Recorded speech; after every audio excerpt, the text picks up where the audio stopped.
For the last 1.5 days, we've been talking about digital transformation, how to make government or governance more agile, talking about multi-stakeholder collaboration and transparency, talking about kind of the challenges around bridging the digital divide, how to ensure we have inclusivity. And subtly, all through the conversations, something called investment kept on coming up. And that means resourcing, which means we have interesting people in my panel. Let me just start with a round of, if you can introduce yourselves, but then answer this simple question. If in the last 1.5 days, we've been engaging, clearly everybody's kumbayaing, we need multi-stakeholder collaboration, the CS was clear. In fact, she added 2 other players. She added research institutions and academia. So clearly we have everybody saying the same thing. So why do we have coordination challenges? Let me start with you. Introduce yourself, what your shop does, and then if you can answer that question. Thank you, Ambassador. My name is Onur Erdem. You said it right. I'm a senior public sector specialist with the World Bank. I'm based here in Nairobi.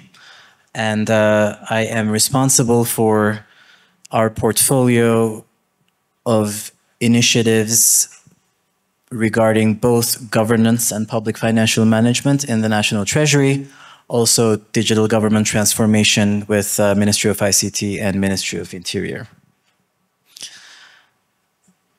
You asked why it is so hard to coordinate among ourselves as development partners, or among government agencies? Amongst yourselves. Government, I'll ask myself. Because clearly, I mean, think about it. There's clearly a framework for engagement between resources that are not government with government. And when I say resources, I know there's foundations, there's other pockets where there's investor, but I think this is the most critical pocket that I know. Yeah. In terms of what the bank does, what GIZ does from technical support, what SDEV is doing, and what TBI does as technical support. But there seems to be a challenge, right? It doesn't, for example, your latest ticket to the sector was, I think, about up northwards of $380 million. Yes. So it's not a money problem. I think it's the utility of it, the prioritization, but also where you invest. And that's just you. I can count other 5, 6 tickets. So where is the issue? I mean, I think there are a number of ways that we can approach that question and issue. And thank you for bringing that up. I was going to mention that it's not often a money issue. I don't know if the situation is as bad as it looks from the outside when it comes to coordination among development partners and donors, to be honest with you. You know, in every country where we operate, we try to put in place mechanisms where there are donor or development partner coordination groups. We meet regularly. I have seen this work really, really well in Kenya in the public financial management sphere, for example, when the donors come together with heads of missions, there is a common narrative around which we all have discussions and agree, and the coordination usually works in a way that actually produces a certain degree of common voice and narrative from the development partners. In the digital development space, I think this is more recent, to be honest with you. I think in other sectors like governance and public financial management, we have made more progress than digital transformation. And but regardless, I do see the coordination working out in a way where, at least on a day-to-day basis, I know what these guys are up to and what they're working towards, and they know what our scope is and what we bring to the table. I think the issue also isn't necessarily prioritization per se. It's more the capacity of the existing institutions to implement what has already been agreed on and negotiated, and for which there's financing available. Okay. Thanks so much. Chris, I'm coming back to you the same question because I think he's answered part of it. But also it's just to understand the bank kind of does a lot, and you've seen they have a bigger portfolio. Technology is just one little, I'm sure, a little piece in the bank's portfolio. They have infrastructure projects. But to SDEV, Estonia's pride is you eat, sleep digital. I think you and I had this discussion, and even from his answer, I think that issue I raised is still there. People do not want to be coordinated. How do we solve that?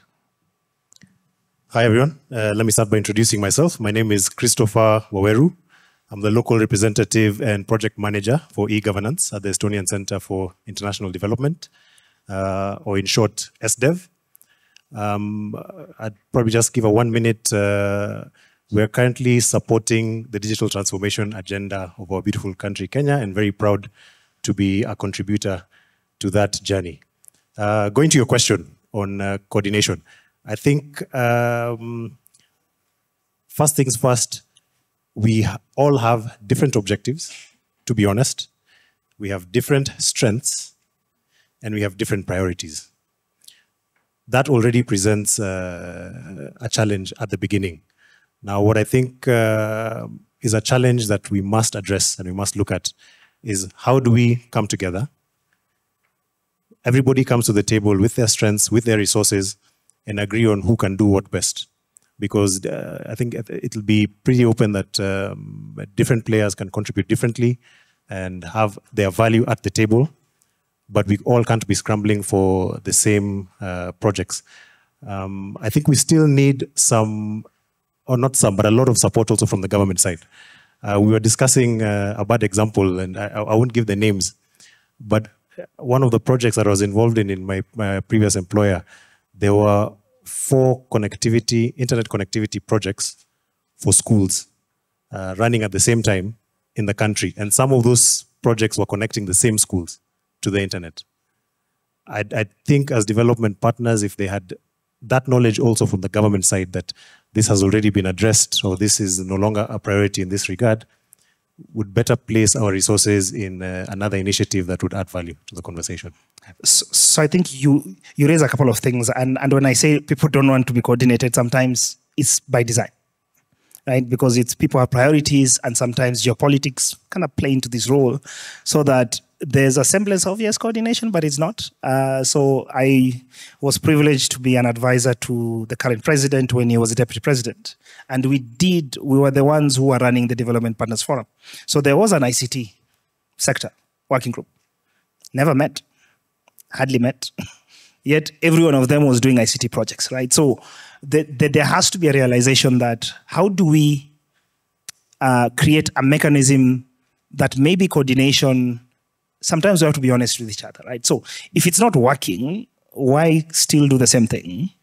Why can't we evolve something new, right? And there's something that we had tested with the counties and national government, right? So because it's hard to coordinate county and national, but then you can have a mechanism for consultation and collaboration. Maybe that's a fairer place to start. Because yes, I can have my priority, but I can consult in terms of just to understand where you're putting money, where you're not. I was also privy to some data set that a lot of funding, for example, was going to very specific things in technology. So connectivity was that shiny, nice thing that people wanted to put money in, and to very specific places. So beyond just the one project, there's also a concentration in very specific places. So some places still remain dark and gray, 2G, I call them off the edge. You remember how you go with your phone? 3G, edge, off the edge. So there's somewhere even it doesn't show anything. So I think for me, the takeaway for me in this discussion really is, how do we become real? You also raise an element of transparency, so we cannot not forget that. So, and I'll come to feed on this particular bit later. But I think, Amrit, what has worked? And you can avoid coordination because I've removed you off the hook. You can use consultation, you can use collaboration. Thank you very much, Ambassador. So my name is Amrit Singh Labram. I am a digital government advisor and a digital dialogues advisor at the GIZ Digital Transformation Center in Kenya. And we primarily support the digital transformation initiatives, primarily through the Ministry of ICT here in Kenya. And as you have mentioned, there was this donor coordination mechanism, and how effective it's been is debatable. But from us, and I can speak from the Team Europe and the GIZ perspective, is that there has always been this consolidation of strengths and understanding who is most capable of doing what. And from that perspective, we are able to assign our member states based on their expertise and what they can bring to the table to direct and implement specific initiatives. And this has proven to be quite beneficial, as with Estonia, for instance, they have the expertise in e-government.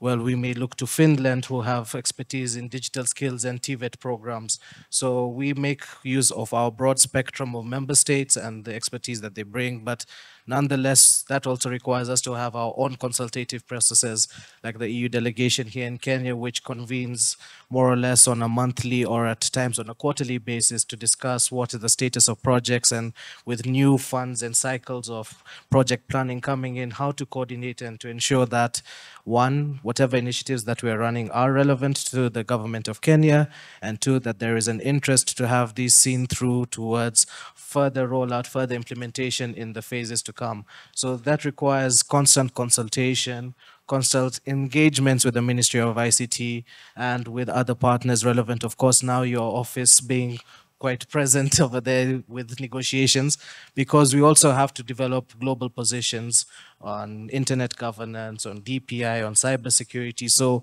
our mandate isn't limited specifically only to supporting on-the-ground national implementations, but creative, joint, mutually beneficial positions at the global level. Okay, so I think, and again, and this is always interesting, sometimes we overthink. I think it's very simple, right? So, and Frida, I'll come to you in this complexity, because I'm really saying it, talking as if it's very easy, but I can hear some complexities there. But I think for me, it's the simple things, right? It's how do you ensure that you are sharing information? How do you have some intentionality, right, around understanding people's strengths so that they can be the best to deliver that value, right? And beyond the intentionality is a cadence, right? So how do you ensure that there's regular meetings so that people at least remain up to date and up to speed with that? Again, it's the simple things. And sometimes the donor coordination mechanism, just to wrangle up heads of mission in itself, is a problem. So sometimes maybe part of the consultation and collaboration needs to be at a certain level that is very practical. Because internally, you can reach your head of mission. But to get two heads of mission in a room, it's a problem. So just being very practical. Frida, he said it as if it was easy. You can send an SMS or WhatsApp and people show up in a room, and all of a sudden Finland will show up and have the money. What is the role of a trusted intermediary? Because what we are not saying is trust. Yeah.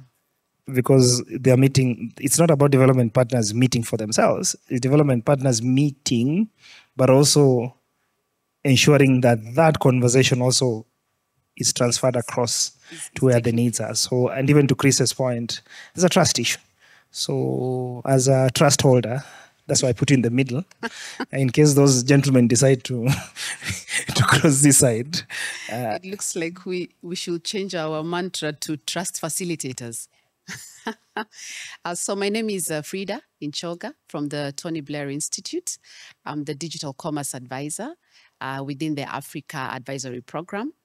And in Kenya, a large, significant part of our work is around digital economy and working with Kenya's ambitions around digital transformation. So it's a pleasure to be here. At an institute, we believe in working with governments and political leaders so that they can have more open and inclusive environments so that they can solve problems. Now, back to the problem and trust. One of the things as an institute we observe is, yes, you do have development partners at the table to have a conversation and there will be also multilateral organizations at the table, but we also have to be sensitive that they also represent either successes that they have noted from the countries that sponsor specific initiatives. And it's usually so on their side, it's how can we transfer this to this country and be able to support development. However, what has worked in country X is not necessarily what is for Kenya. For example, the journey to digital transformation and let's say having a smart government in Kenya may not be what without mentioning countries, what other countries have done. That's why it's important in this trust ecosystem or environment to then identify what is this problem that we are solving for. So candidly then, we as trusted advisors to government would say, be pragmatic about what are the citizens' problems or what is this political contract, that requires to be solved. So that conversations shift from what might be complex other interests or priorities to what is really solving the country's issue. So we do have a narrative around that it should be guided by strategy, policy, delivery, and enabled by tech. So it's not about digital transformation for the sake of it.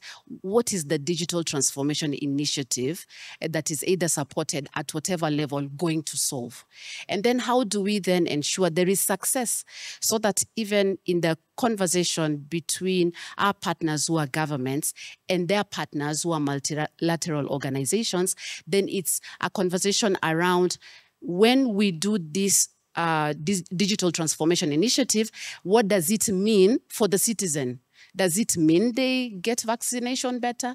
Does it mean that decision-making is faster because there is a smart government approach to things? So that is the paradigm I think I would suggest in our conversation. There's an opportunity there to shift away from the interests and complexities to solving the problem and knowing whether we've actually solved it for the citizen. Thanks. Okay. Anybody in the crowd who wants to ask a question now?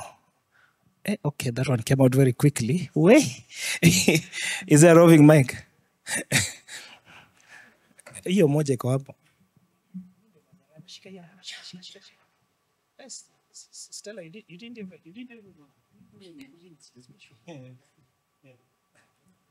Good afternoon, everybody. Philip, I heard your comment. So from what I've heard from World Bank, you're aware of the scope awareness there. You're aware of what everybody's doing. Amrit, you've talked about scoping, project planning, project mapping, which is all well and good. But for me, for all of you, are there mechanisms in place to ensure that the project has delivered the intended value and achieved the desired change? Because if there was a mechanism in place, you wouldn't have the use cases of all this internet connectivity going to that school. Are you mapping that and are you realizing the benefits as opposed to maybe terming it as a failed project? You could say, actually, this delivered the desired change. Is there something in place? Stella, you have to say who you are.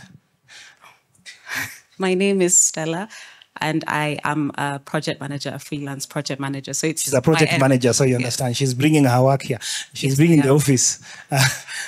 So everybody, issues of timelines, prioritization, project management, capability. We have the previous moderator asking questions. Is there anybody who's not spoken today who wants to ask? Going once, going twice, going... Okay, we'll come to another round. Yeah, I think my name is Munyala. I'm the design director for the Action Lab. I think mine is a question that I don't know if it's preceding what she has asked or before, and it's a very direct question. You've just mentioned what is happening in the space, and also I think, my friend, you mentioned that there's no really big problem about coordination, but then why are you doing this? What are you looking for? What is the end goal for this? As in, you can't just wake up and say, I'm coming from Estonia, I want to do good to Kenya. I think I want us to, and I think it's important to have a Chatham House conversation. It's Chatham House, yes. The most important established, yes. Yes. Okay, so clearly a lot of questions were sent your way. Onur, but they could be from Kisumu, yeah. So we're kind of guy here. So basically, is issues of project management, prioritization, timeline, blah blah, and that was interestingly going to be my second round of questions. So you can just take that as you go. But then clearly, there's an enlightened self-interest because you don't love Kenya that much just to give us money. There's no free money. And let me add another question. Does it mean that if a child cries for a razor blade, you give them? Just because we asked and it's bad for us, do you have to give us? Right? Is there a place you've said no?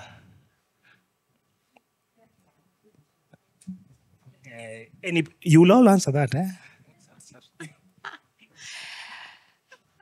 I think the political diplomatic answer will be having a framework. So it's so there will always be a best in practice that has happened somewhere in the world, and perhaps it could work in another country. I will still emphasize one cannot fit all, but it can be customized or contextualized. You're still not answering the question. This is me being the president when he was in France, Emmanuel. I think, and I'll come to you basically. I think two parts, right? The issue is really issues of project management, right? Are we tracking progress? Because Frida, you mentioned this, right? You keep on hammering on success. If you're saying success, then it means you've measured it and you've tracked it, right? So how are we tracking success that speaks to both your interest, and I'll go to you as Frida is breathing a bit because I'm really on a case. And then the other piece, which I know is not Frida's, but it will be for my three colleagues, is why do you put money in Kenya? So Amrit, and then I'll come back to Frida. Yeah. As you said, impact is everything. And if you don't track results, then how do you really know if you have any impact?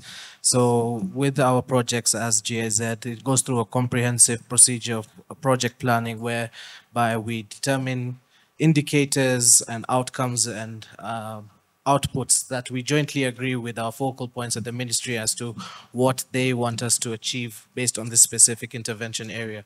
And that doesn't end at simply just identifying what we want to achieve together and identifying number of targets, how many people we want to train, how many SMEs we want to enable, and such, how many policies we want to contribute to. It also has to go down to what we call result-oriented monitoring, whereby it's very much a procedure within GIZ and EU projects whereby we have an independent assessor come in and meet with our implementing partners, meet with our government partners to objectively get an assessment of the performance of these projects and independently collect feedback and have audit sessions, then thereafter explaining the results and what were identified weaknesses, what were identified shortcomings in the implementation, and what needs to be addressed in the remaining project implementation period to ensure successful implementation. So these are very difficult and painful conversations, and self-inflicted, if you would, but absolutely necessary for us to be held accountable, because if the government comes to us, of course, we'll want to show all of our lovely figures. That's the but thing. Without an independent auditor, how true is it? So that's the point. And Honora, I'll come back to you. And maybe because you have so many projects, I'll come to Honora and then I'll go to Chris and then I'll come back to Frida, right? So because you have so many projects and I think that being a bank, you definitely have some serious DD than anybody else. So please, if you can respond to that around just measurement of success. And then it's to the extent of why are you in this business of giving countries money? Also, I know you are so misunderstood. So maybe this is a good opportunity for people to understand what a World Bank is. It's not where all the money in the world sits. I've had this discussion by the way before. Somebody thought you have all our money because you're the World Bank. Everybody is misunderstood, isn't it? If you think about it. Do we have project management mechanisms in place with clear results? The short answer is yes. They are so clear and so specific that I know for a fact that we're not achieving progress as much as we should. So for me, it's not about the mechanics of the monitoring and evaluation framework that you put in place and the indicators that you put in, but the extent to which our ambitions were realistic and achievable in the first place. And whether, now getting into why we do this, whether the initial excitement fades, we're working with the government, everyone's on the same page, and you are very hopeful, very ambitious, and you're setting all these targets. But when the reality kicks in and you get into the business of politics and working with government and institutions, you realize that maybe the targets were not achievable. You realize that maybe things were not that realistic to begin with. Getting into the business of why we do this, you know, the official answer to that is our dream is a world free of poverty on a livable planet, right? And now,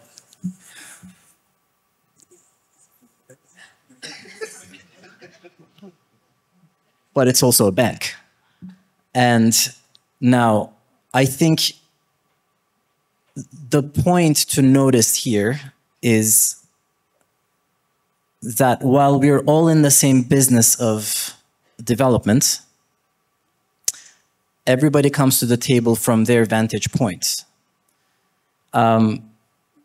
Estonia, whether they like it or not, will come with an Estonian agenda. And USAID will do the same. Bilaterals will do that. A multilateral, on the other hand, we start the business from the perspective of the government. The government comes to me. They come and say, His Excellency wants digital transformation in this country. These are our priorities. This is our program. This is how much we need. And these are the things that we want to do. So then we get into the business of designing that project with them. And then when you say $350 million, that's what the government is asking for. And I'm giving it to them based on what they tell me they're going to do, which we co-design together. In that context, everybody, to the extent possible, tries to work together, including the development partners. So then you put together this project. Once you start that project is when the reality kicks in and all of a sudden you realize that you overborrowed. Right. Well, thank you so much. And thank you for being honest. And I think that's the clarity I always tell people we need. So that when you go to ONU, you actually know what you are getting. But then I think also the piece, I think, Stella, maybe to also just see how project managers begin to become a little bit agile. Because it, you're not. In terms of being agile, to the extent that projects are no longer the way or implemented in the manner that they used to be before. Priorities are changing. There are a lot of shocks. Things are changing very quickly. So how do you ensure that there's ability for sort of continuous design, right? True, which we don't have. Yes. Which we don't have as a big bureaucracy, working with another big bureaucracy, that's the government. That's something that we can and are trying to improve on. It's a business kind of area. agility. Go do a proposal, do a startup, there's a niche. Chris. I'd like to attempt to answer Munyala's question and use an analogy that might not be very politically correct. Don't use it. Kenya is the hot chick in class. Let's start there. We're, on a more serious note, we're very well geographically positioned. I think a lot of country partners want to strengthen their bilateral and diplomatic ties with us. And I think this kind of support is one way that allows them to do that. If World Bank wants to take us on a date, let's go on a date. If USAID wants to take us on a date, let's go on a date. If SDEV wants to take us on a date, let's go on a date. I think that's the analogy I'd want to use just to give perspective around how fortunate we are as a country. We have a lot of things working for us. We're a very digitally mature country, fast adopters of technology, speak English very well, hardworking population, strategically located from a geography point of view. And I think these are all things that make us the hot chick in the room. And I think that's why a lot of gentlemen are trying to take us out on dates. Cheap dates. We need to be expensive. You see now we've been described. So Kenya, you need to know your value. Frida, let me come back to you. You cannot be diplomatic here. Because I think fundamentally, right? And I started by saying, and it's clear that money is not the issue. Now I hear brand is not the issue, right? In terms of brand value for Kenya. But then in the middle, we hear the inefficiencies, right? The inefficiencies around a certain expectation, right? But then reality checks in and there's no way to course correct. And so I think for me, Frida, I really want you to come in this way, but also the kind of tools of monitoring and evaluation, you're right. So it's between a bureaucracy and a bureaucracy, right? So it's very technical. Amrit, your whole sort of presentation was the technicality of it. Where are the people in this? Because ultimately, the projects are for the people. So where are people in this? When you talk about monitoring, evaluation, expectation, and Frida, I'll throw this to you, but then I'll also hope that my entire panel will answer this question, that these projects, and I had this prioritization. So the prioritization for me, for sure, I know it's for those who are in the margins, hard to reach, not connected, if it's a connectivity thing, if it's device, without device, if it's around, because it's technology for something, right? If it's technology for agriculture, it's for the smallholder farmer. If it's technology for judiciary, it will be for the indigents, people who can't access justice, in my view. Because I think even if it's insurance, it will be for people who do not have a insurance. So basically, those are my question is yes, even as you try to give me a diplomatic answer, is how do we ensure that the 380 million, the Estonia mystique, GIZ, I have to find a word for you, but how do we deliver for the emergence? Frida, then I'll go to Amrit, then Chris, then I'll end with Honor. Okay.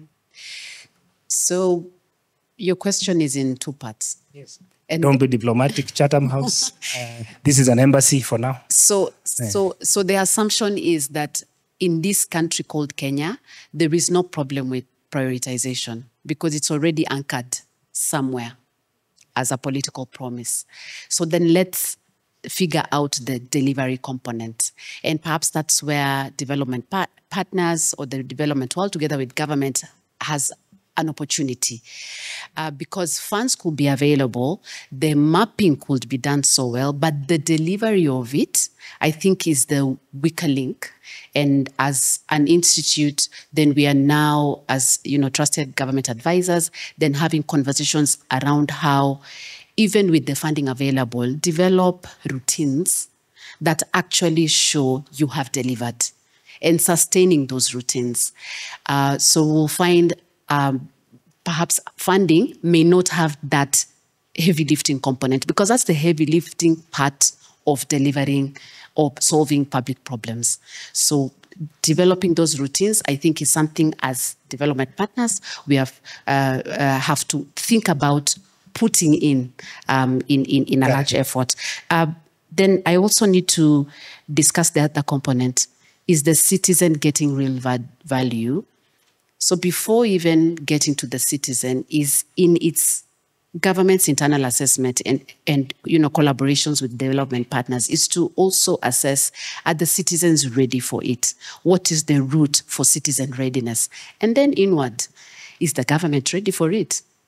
What will ensure that there's accurate delivery of these things so that then we move beyond the black and white, for lack of a better word, rosy delivery plan and M&E project management plan to the actual, is the citizen ready? What do we do to make sure they're ready?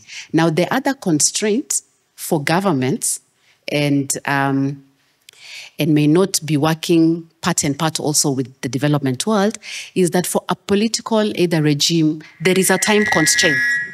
There is a time constraint to deliver impact. And the time constraint is very tight. Then comes the development space that says, oh, you know, us, we can work with this government, with the next and the next. So I think a sense of shared urgency will bring everyone to the table to know that to achieve this kind of reform, we need to complete it within a specific amount of time. And then we, you know, put together efforts to deliver it. Thank you. I agree with you, but then to Onur's point, you can have all that set up, but then reality checks in. So at some point, hopefully somebody will answer me how we respond to reality when shocks happen. And you said it, my assumption is there was prioritization. Prioritization in our government comes from a manifesto. That means there was a level of citizen engagement to understand this was their priority. So in a way, we kind of know what citizens want. The issue, you are right, is on the delivery, which again for me is a question of almost a communication challenge. Did what the citizens want was actually what they needed? Because interesting enough is that citizens really act not on wants, they act on needs. Because they can say they want this, but they will kill you on the need. So how do you differentiate that? I think even as you, and that was my point when I was asking, when we ask for a razor blade and I'm a child, do you give me? Right? At what point do you begin to mitigate those kind of impulses? Because also you have other mechanisms that kind of also are listening and understanding. Okay, if a citizen said they wanted water, they didn't say they wanted a river, you know. They said they wanted tapped water, right? It's still water, but it's just as a variance. So I think it's something we need to, whatever. To a second point, beyond delivery, and I'm looking at this project manager here, is I keep on hearing a lot of government projects do not have project managers. Am I wrong? Room, anybody correct me? If you're in government and you know any project that has a project manager, not a PS, not a director. You've seen the problem. In the defense of World Bank.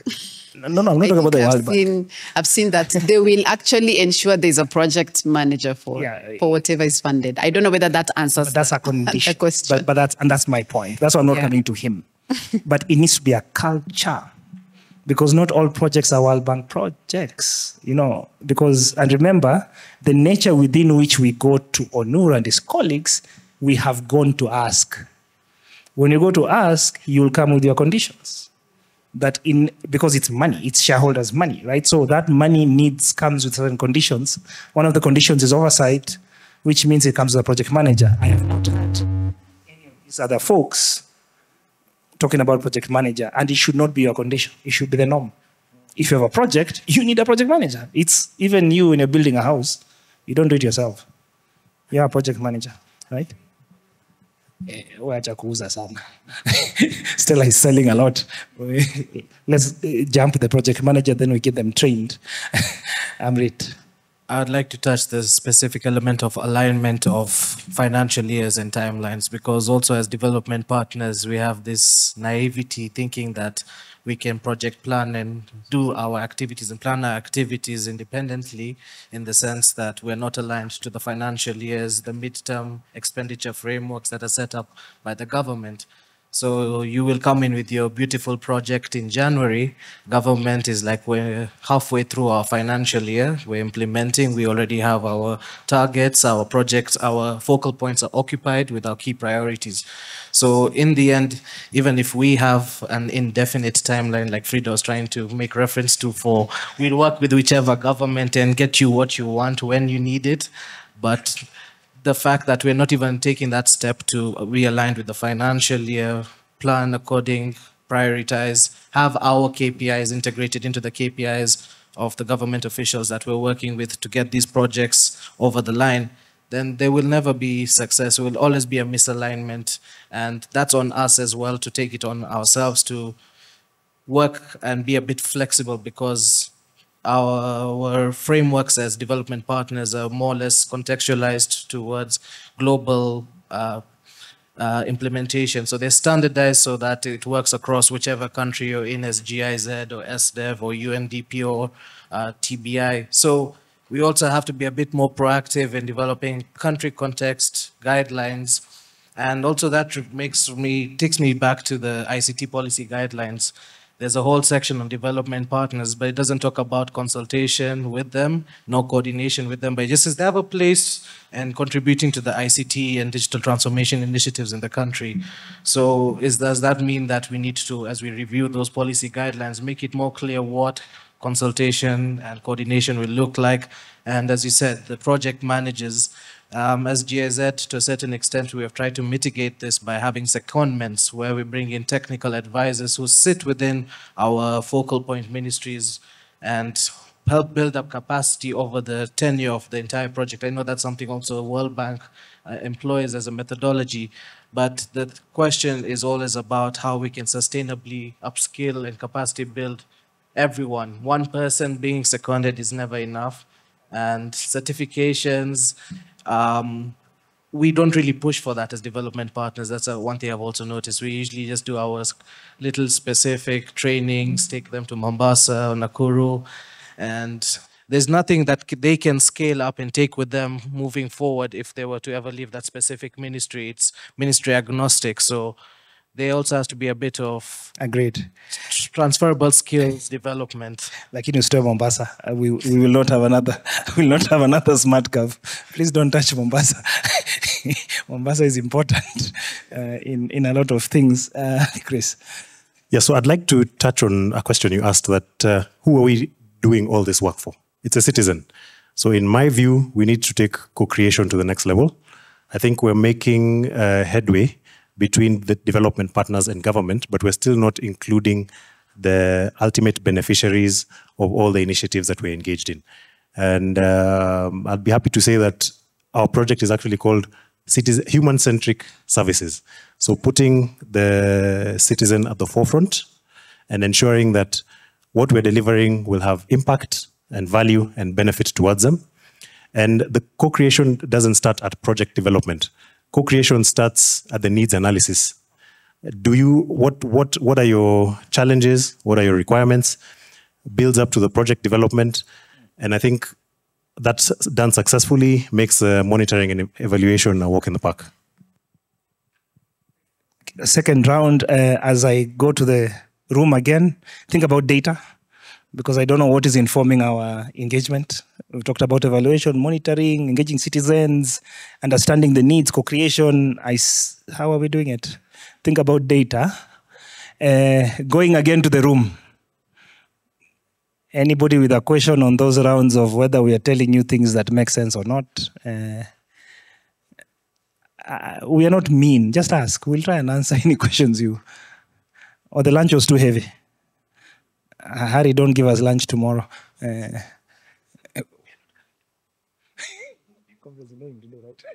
Any question? Any mic roving at the end?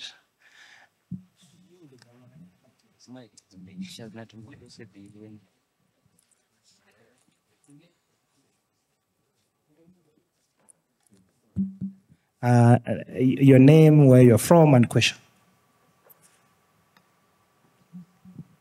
Good afternoon. My name is Josephine. I'm a security consultant. I have a question. If you join what we were learning yesterday or exchanging yesterday, you told us that 26% of the Kenyan population have internet connectivity. Then we were told again that AI is possibly going to make us lose 70% of jobs in the next couple of years. I feel like this whole digital migration transformation is like a, how do I put it? Like a exclusive problem for the middle class.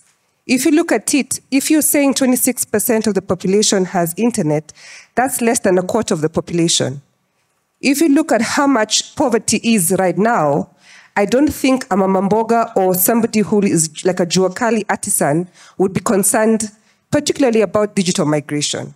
I think their concern is about food on the table, getting their children to school. So how do we intend to incorporate this lower divide of our population, who are the bigger class which doesn't have internet connectivity? How do we intend to bring them on board?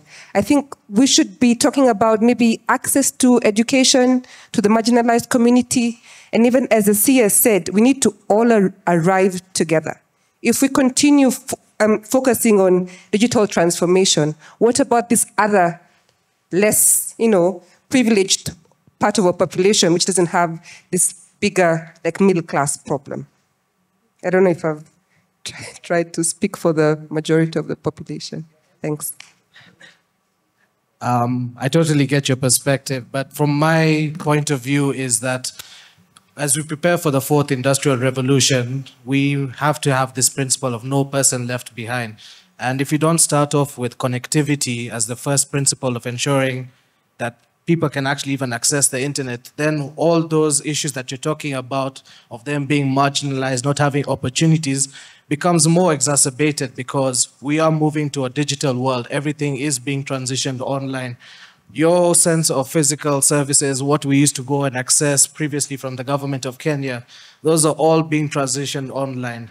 And that's the global standard. And I understand where you're coming from, that we have more pressing issues like Maslow's hierarchies of needs. If I don't have a roof above my head, if I don't have food in my stomach, why should I care about connectivity? But that does not mean that you should not care about it.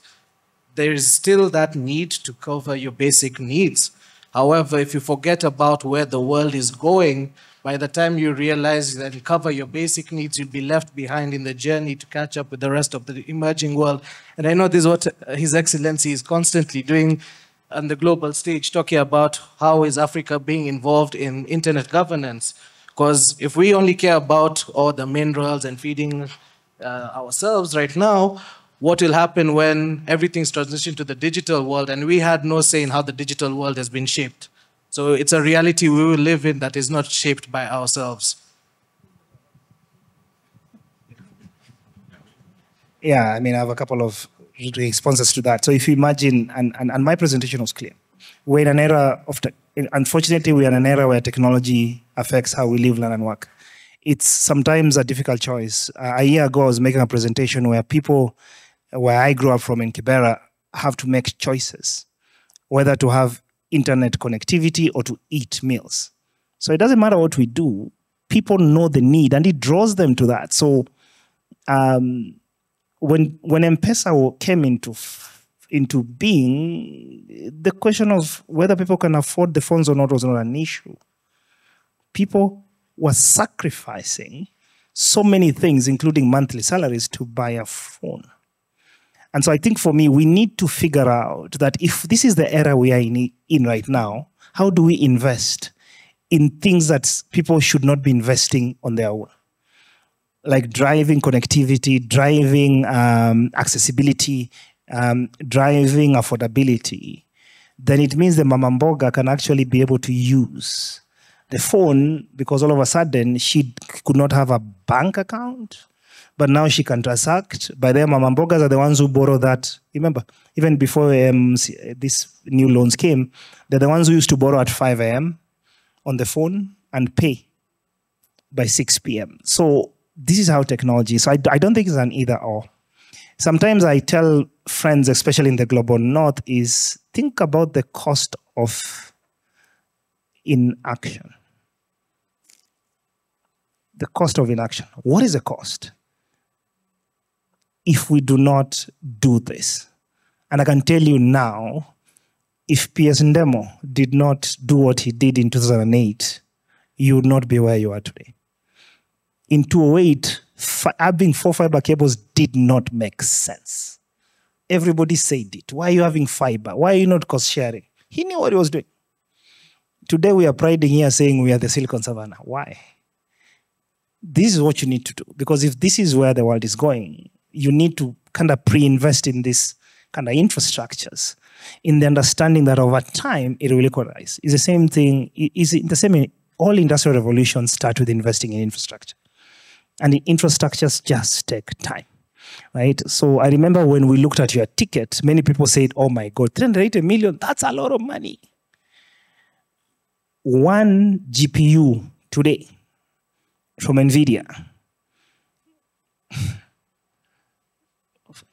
that can run in a hyperscale data center on AI, you know what the cost is? Between $10 million, the cheapest one, the little one, to $500 million. That's a chip. And if I show you the size, you'll be shocked. And this is an entire digital transformation fund for Kenya at 380 million. So it's, again, just think about the cost of inaction. I am here pushing Kenya to buy GPUs, even if they're 500 million. I'm serious. Because the cost of not having them, we'll talk 5 years later when you're not anywhere in the AI race. Can I get the mic to you? I saw your hand, right? You just get my mic. Hello, my name is Triin Kangur. I represent Estonia and ESTAV. Just a comment, what you were just talking about, and the question that you posed about digital transformation and people left behind, especially in rural areas. Well, being a pioneer or being a part of this generation from Estonia who grow up with digital transformation, we have what we saw was that although the infrastructure is really important, but also digital skills and competences development is also very, very important. And these two things has to go in parallel. When the AI will take over some of the workplaces and jobs, then at the same time, we really need to think of how to reskill people, what kind of new competences there need to be. So starting from reskilling people when they are older than going just to universities or in public school. We also need to invest to young students by implementing the digital skills into the national curriculum. I think this is like a crucial thing, so that we don't only say that scrolling your phone makes you digitally literate. No, there are so many other things that makes you digitally literate to use the technology available that can support you in finding the new job, creating the jobs. So putting lots of efforts into infrastructure, let's not forget that we also need to skill people how to use the infra. That's all. Thank you. Thank you so much. I've been warned. Here you go. Oh. So I just want to add on what my sister said. And apart from skilling, I'm advocating, of course, as we do digital skilling, and my sister there is asking about, people are interested in what is this that is bringing food on my table. And I think government, we are having a conversation that can we meet our citizenry wherever they are? Can we move from our comfort zone or our environment and meet them at their environment? Look at the Gen Zs. They are so vibrant in their social media, and we are busy fighting them. But can we transform these Gen Zs in making sure that they can use the social media in a more fruitful way to put that food on their table? And that's why we're having conversations with the social media owners that can you monetize content? Can we skill these young people in how they can transform whatever they are doing in social media to digital jobs, to digital earning? And therefore, we are not only skilling, but we are also making sure that as we skill everybody, the youth, the women, we can also tag them to jobs, so that we are not only digitizing or digitally transforming people, but we are also digitally creating jobs for them. Thanks. Thank you so much, Mary. That's Mary. She didn't introduce herself. Secretary. Secretary. the Ministry of ICT. I've been given a warning on the time. I'm sorry, I would not take that. I apologize. I needed the last word from my panel. But I think the question you're really asking was inclusivity. I think for me, that's the basis of it, right? So inclusivity one, but also how do we show value that you are investing in digital transformation and not food, water? I think for me, that's also another thing. How do you show a citizen that value? So maybe as we close, and I'll start from, again, in the same order that we start from Onur, is can we respond? I know you answered it in a way, in the way that we said we need to be doing this for those who are hard to reach or in the margins. But then how do we resolve this issue of why is digital important? How can we be inclusive? And then your final word. Thank you, Ambassador. From our point of view, I think we really see digital technologies as a means to an end. We would like to see governments delivering better services to the citizens. And it so happens that today, using digital technologies to do so is one of the best ways to achieve that. What I would like to see is this shift in perspective from a point of view that we're using digital technologies and e-government and e-services to collect more revenue and do that in a more accountable way, which is how many African governments and a lot of governments around the world started this journey. It's a way of adding transparency and efficiency into the way that service fees are collected from citizens, like what we have with e-Citizen today. We are seeing this change in perspective towards a more user-centric approach, like my friend was talking about today, and like Secretary Mary here has also said, can we start with the citizen? Are they content with the service that they're receiving? And how can I re-engineer my service delivery as the government to actually deliver that service to the citizen in a way that is user-friendly, that's easy to access?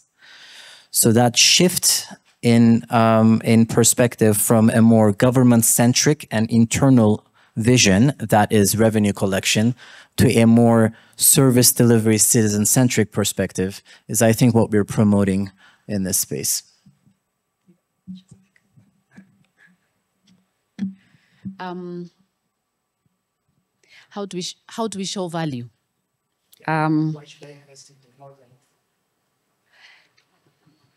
So in our engagements with political leaders and governments, so we know that digital transformation, yes, is going to solve a problem for a citizen, but we are also very sensitive to the fact that in the beneficiary arena, there are many. So there's the one who will use for example, the device, if it's a use of device, but there's the one who, through agency support, going to a hospital and getting services out of a digital transformation initiative also get support. So for example, a farmer, better decision-making in agriculture. Why? Because there's a digital transformation initiative, for example, in the Ministry of Agriculture.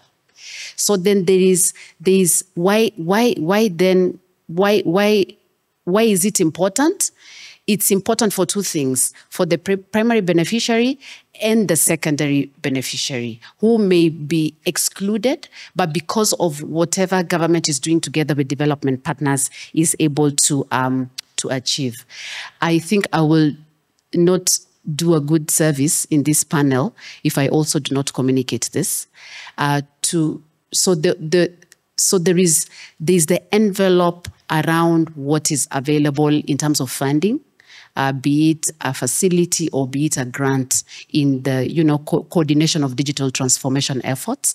But I would like to emphasize that even in these envelopes, one of the reasons that I see makes digital transformation initiatives not really see themselves to the end is because the delivery component is heavily not invested in. So I think to end it there, to say that for us to bridge the gap between the financial envelope and delivery or the actual citizen result, here in between, there is a really good opportunity between development partners and the political regime or public service to bridge this gap and talk about what is it that we need to deliver this digital transformation initiative. Thank you. Thanks so much, Frida. Amrit? I think Onur kind of covered my point on the human-centered development, because that is essentially the motto of the Digital Transformation Center, that everything that we do is centered around benefiting and improving the livelihoods of those that engage with the digital transformation initiatives that we do support. But specifically on the digital skilling, and to build on what Madam Secretary had mentioned and what Chris had mentioned, he spent a minute talking about why Kenya is so attractive. And that doesn't only mean for FDI, but also attractive on an outward basis for global business services. And if we don't start developing our talent pool and nurturing it towards these digital skills and building up their soft skills for the digital gig economy that they will eventually have to participate in, that is another venue that they will be left behind in. And eventually the outsourcing of jobs will go to more proficient and better placed countries. We saw this with the US and India with outsourcing of calls and then software development and eventually IT services as a whole. And why can't Kenya do the same and service the region and then spread out? But without digital transformation at the heart of it, such an initiative bogs down and dies down. So I just wanted to add on to that as what Frida had mentioned as well in terms of the investment and coordination. I will speak without my GIZ hat on and say that geopolitics is also critical. And if we are not cognizant of the geopolitics of the day, no implementation will get through. So we are always also having to evaluate and align ourselves. And these are those gray areas that you don't really want to hear about, but do affect the citizens in the end because they don't get what they deserve or desire. But those are conversations for a different panel and probably in a different Chatham House. Thank you so much. Chris. Thank you. My parting shot is, I think we have a shared responsibility as both development partners and government to better communicate to the citizens and involve the citizens more in what we're doing. I think there's a lot of good work being done across the board. Some history has to be told. We spoke about the fiber optic cables that landed in Kenya very many years ago. That is what is enabling the Gen Zs, etc., to communicate now and to look for those digital jobs. So I think just painting that picture of what taking time to develop digital public infrastructure, open, inclusive, affordable infrastructure would mean for us now and in the future. Some of these investments do not yield immediate results. So it's our shared responsibility to communicate, to engage, to involve, and I think ultimately be appreciative, or rather all the efforts will be appreciated. Thank you so much. So quickly, I think the big points for me, one is coordination, let's be honest, but consultation and collaboration mechanism, more or less I'm hearing a framework is required because people don't show up unless there's a mechanism and a framework that brings them. In that framework, I may add a shared understanding, some element of citizen engagement, some element of conditionalities around how do you ensure that, I know you didn't answer my data question, that there has to be some data-driven approach to this so that people understand what they've invested in, where they've invested, some element around project management, some element around kind of a structured, more or less agile monitoring framework that understands that situations do change and that there's an excitement at the project planning stage, but then reality of implementation always derails projects. To your point, Frida, around notions around delivery, I think there's an issue around there's no free lunch, no free money. Every money has conditions, whether it's geopolitics or it's a bank. You kind of have to use money wisely. And I think there also has to be a shared understanding, including citizens, on why you are making this investment, even though they are not immediate term sort of benefits, but long-term sort of benefits. But citizens need to know that this is why their money is being shared. Finally, I think there's an issue of capacity. It's not coming out, but I can hear it. How do you ensure that everybody has capacity so that you have the right teams, right processes, so that money is used efficiently and delivers value for citizens? With that, give a hand to my panel.